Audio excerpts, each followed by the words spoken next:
Relancer ses clients, tout le monde déteste ça. Soit on oublie, soit on relance trop tard, soit on passe pour un harceleur. Dans cette vidéo, je te montre comment j'ai automatisé une relance client avec les bonnes infos au bon moment, sans stress. Le logiciel que j'ai décidé d'utiliser et que j'utilise la plupart du temps, c'est Zapier. Zapier, en fait, il exécute à partir d'un moment où un événement se déclenche. Dans notre cas, l'événement est simple. Envoyer une relance client au bon moment. Pour les besoins de la présentation, de la démonstration, j'ai fait un Google Sheet ultra simplifié avec quelques factures et pour chacune leur montant, date d'émission, échéance, jour retard, statut, montant payé, reste à payer. Et l'idée c'est que à un moment donné, vu que ça s'actualise chaque jour, le jour de retard va être comptabilisé par rapport au jour d'échéance. Donc là aujourd'hui on est le 29 décembre, si le jour d'échéance c'était le 26 comme à la dernière, on a 3 jours de retard, un retard léger. Et donc vous pouvez configurer sur Zapier le fait qu'il va observer cette ligne, vous pouvez lui donner des conditions, et par exemple s'il observe un retard critique, il va envoyer un mail au client. À partir de quand? Ici moi j'ai décidé que retard critique ce serait à partir de 14 jours et plus. Donc à partir de 14 jours, vu que ça se met automatiquement en route, à partir du 14e jour, retard critique, et là le Zap va se mettre en œuvre. Donc voilà, pour faire simple, quelques factures, un tableau de suivi, des relances, ici le total des factures, le reste à payer, etc. etc. C'est pas ce qui nous intéresse le plus. Ce qui nous intéresse le plus, c'est comment est-ce qu'on va configurer Zapier pour que les mails soient lancés automatiquement sans qu'on ait plus rien à faire. Je vous montre ça. Allez, on y va. Donc ici, on va sur Zapier, puis on clique sur Créer. On choisit Zaps. Ça va nous ramener vers un modèle. Ce modèle, on va le compléter très simplement. L'idée, c'est quel est l'événement trigger. Où est-ce qu'il va devoir trouver cet événement trigger? Ici, vu que c'était un Google Sheets, on va choisir Google Sheets. C'est l'événement qui, quand ça va se déclencher, on aura tout un workflow qui va se mettre en place. Et c'est ce workflow que j'ai envie de vous présenter ici. Donc, on a Google Sheets, on nous dit quel est l'événement qui va déclencher tout ça. On va lui dire, c'est quand il y a une nouvelle ligne. Une nouvelle ligne pour une nouvelle facture. Donc, quel compte? Vous allez choisir le vôtre. Moi, on me demande, est-ce que c'est mon perso ou est-ce que c'est mon compte pro? Je vais choisir là parce que c'est celui que j'ai configuré. Je mets continuer. On me dit laquelle, pourquoi? Parce que ça va regarder immédiatement votre compte avec les autorisations que vous aurez données au préalable. Moi, mon fichier, c'est Démo Zapier. Donc je le choisis. Ici dans Démo Zapier, ça a déjà vu à l'intérieur, on nous dit il y a deux feuilles, dashboard ou facture, celle que je vous ai présentée. Donc on clique sur facture, continuer. Ça va tester, ça va nous demander si on est d'accord pour le faire. Allons-y, on teste l'événement trigger. On nous dit j'ai trouvé quelques lignes, est-ce que tu veux prendre la ligne A, B ou C? Pourquoi pas, on va prendre la ligne C, ça n'a pas forcément d'intérêt pour l'instant. Ensuite, l'idée c'est que, rappelez-vous, je vous avais dit, il y a des factures. Les factures, leur statut est plus ou moins en retard. Donc l'idée c'est que je vais surtout m'intéresser pour l'instant au retard critique. Ça va être plus simple pour la démonstration. Donc si on veut ça, on met filter, on choisit le deuxième événement.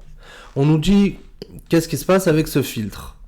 Ce filtre, c'est que quand on a un statut, retard léger, retard critique, on va choisir la condition, le texte.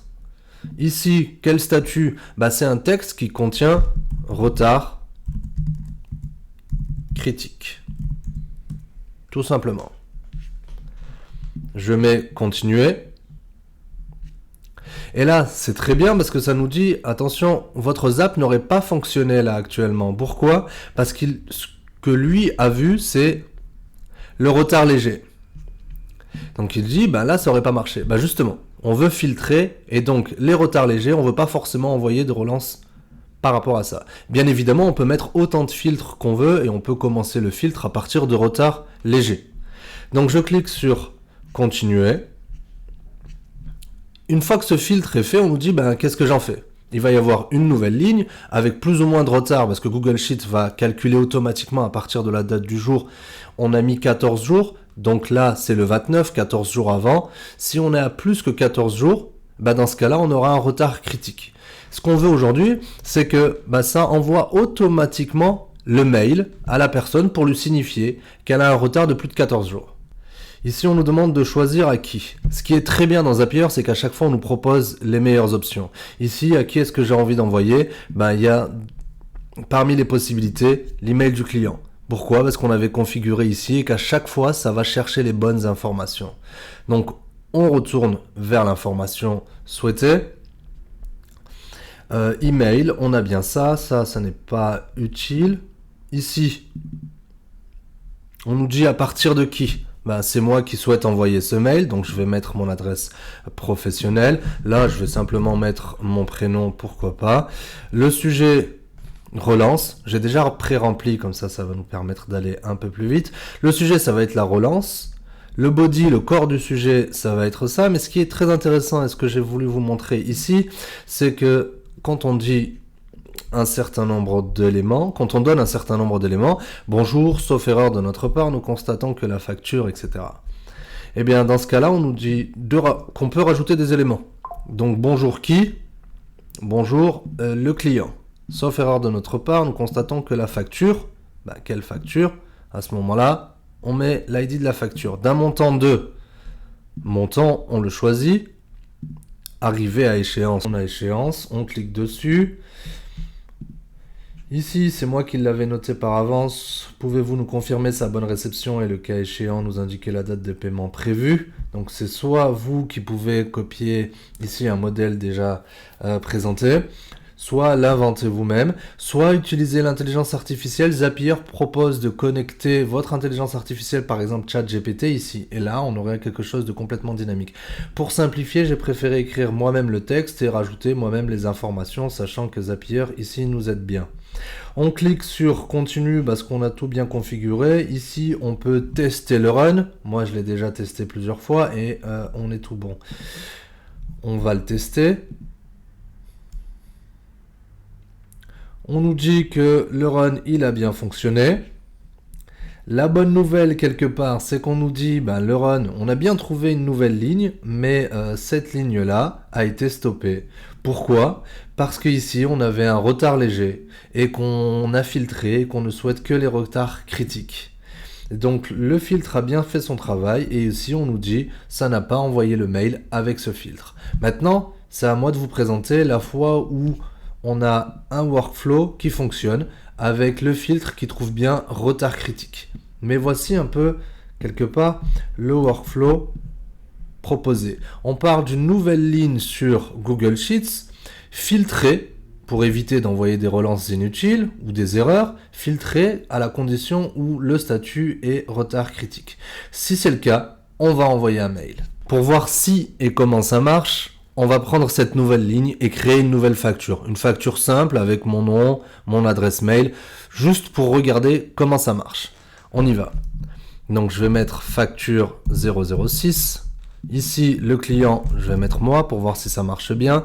Mon adresse mail perso, comme ça on va voir si ça va de l'adresse mail pro à l'adresse mail perso.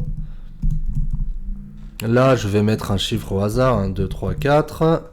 C'est directement en euros. Je vous ai dit Google Sheets fait ça automatiquement à partir du moment où vous l'avez configuré, bien sûr, mais ça, je peux vous l'envoyer en message. Ici, on a la date. Je vais mettre une date où on a justement un retard critique. Donc la date d'émission, je vais prendre il y a un mois, par exemple le 29 novembre. C'est bon, mais c'est surtout l'échéance qui nous intéresse. Donc là, je vais mettre, pourquoi pas, allez, le 3 décembre. 3 décembre. A priori, Google Sheets, il est censé remplir tout automatiquement parce qu'il a les informations ici nécessaires. Voilà.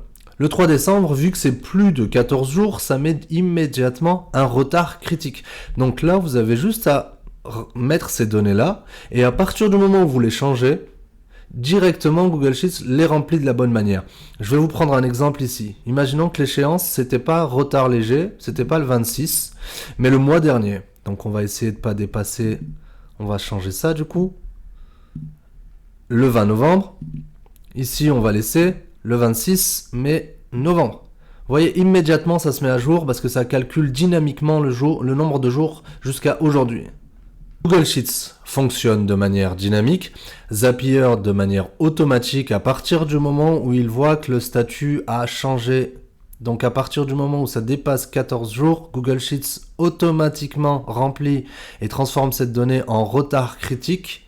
Si Zapier voit retard critique, il envoie immédiatement, il enclenche ce workflow qui consiste à dire « Je filtre, est-ce que c'est marqué retard critique ? Oui, j'envoie un mail. Lequel et à qui ? Lequel, c'est celui qu'on a configuré. À qui ? À la personne qui est concernée par ce retard critique dont on a le mail ici. Maintenant, on va essayer de regarder si ça a bien marché. Message envoyé depuis chez moi. Ça, c'était pour le test. Voilà.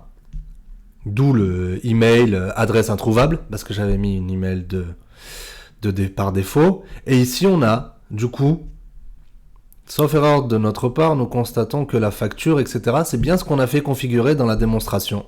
Vous voyez, j'ai rien eu à faire. À partir du moment où j'ai marqué une nouvelle facture et que celle-ci dépasse, il se trouve qu'elle dépasse 14 jours, Google le voit automatiquement, le met en retard critique, parce qu'on l'a configuré ainsi, et Zapier décide d'envoyer un mail. Pour expliquer clairement, vous avez un Google Sheets. Ce Google Sheets, il y a un certain nombre de factures. Vous pouvez bien évidemment passer par autre chose. Zapier propose énormément de possibilités. Moi, j'ai pris Google Sheets pour la démonstration. Mais l'idée, c'est que Google Sheets, vous le configurez d'une certaine manière, mais ce fichier, je peux vous l'envoyer si vous me le demandez en commentaire. Je vous le dirai en description comment faire. Et l'idée, c'est que à partir du moment où le Google Sheets, vous l'avez configuré d'une certaine manière, il va calculer dynamiquement le nombre de jours jusqu'à aujourd'hui. S'il voit que ça dépasse un certain nombre de jours, ici 14, il le met en retard critique. Et Zapier va voir qu'il y a un retard critique dans votre Google Sheets et va envoyer immédiatement à la personne concernée une relance de sa facture. Fini l'embarras des relances manuelles. C'est jamais un moment très agréable, eh bien, il se trouve que Zapier va le faire pour vous. À partir du moment où vous avez automatisé un certain nombre de tâches, toutes les fois où vous avez des factures qui dépassent une certaine durée, Zapier va enclencher un workflow et le mail va s'envoyer automatiquement. J'espère que cette vidéo concernant l'automatisation des relances clients vous a plu. J'espère qu'elle vous enlève une épine du pied. Si vous avez un commentaire, je suis preneur. En description, je mets plus d'informations.